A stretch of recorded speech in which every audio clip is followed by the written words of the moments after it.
Hello, friends of Skele Vader. Today we're looking at the Lords of Power Mer-Man, and this is not him, obviously, and this certainly is not him, nor is he. This guy is not the Lords of Power Mer-Man. This guy comes kind of close, to be honest with you. This one's not him, nor is this guy, but here he is. He looks pretty good, right?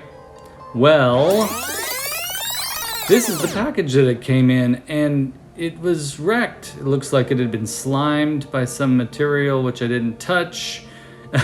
Somebody probably sat on this thing. It was practically open.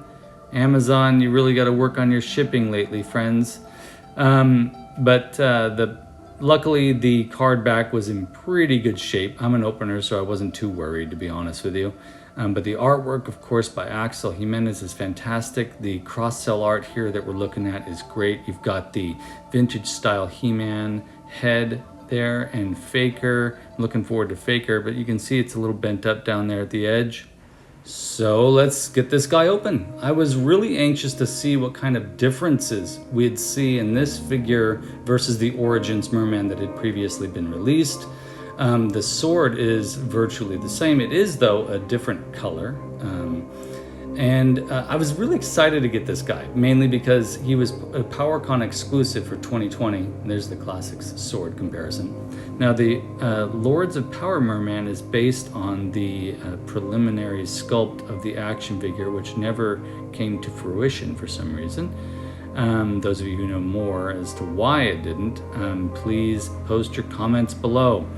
But there are some slight differences in the armor, as you can see, and definite differences in the faces. I'm noticing the orange on the Origins Mer-Man is similar to the orange on the armor and the face of the Lords of Power Mer-Man, but I love the differences in the feet. I absolutely love the differences in the head from the Origins head. And so Classics came out with a version of this, and I wanted to show you that these heads are extremely similar. But with close inspection, you realize that they are quite different in the minor details. The peg holes are different size for each of them, so if you try and switch out the heads, it doesn't really work. You can set the new Lords of Power Mer-Man head on there, but it doesn't stay in. Essentially, though, I'm ecstatic that I can now play around with the different parts of the original style Mer-Man and the Lords of Power or mini comic Mer-Man. It's just so much fun. The one thing that bothered me was that the armor, the chest armor, is not, it's detached from the belt, which is different from the original. But if you tighten the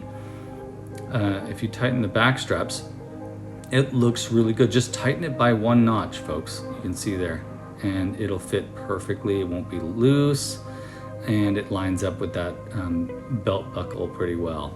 So my only real complaint is that we just got another corncob sword. I wish they would have sent us with an Origins version of the Trident, which would be really cool. And he actually looks great with because of his coloration, he looks pretty great with the Classics weapons, especially that Trident. So if you want to display him that way, you can and should.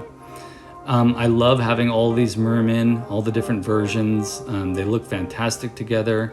Go out there and find them if you can, folks. Once again, thank you so much for watching this video. Please click like and subscribe, and find me on Instagram and Facebook as well. That Lords of Power logo there on the package. Mattel, if you're listening, please have some Lords of Power stickers at PowerCon. All right, hopefully I'll see you all there, and I'll see you in the next video. Bye.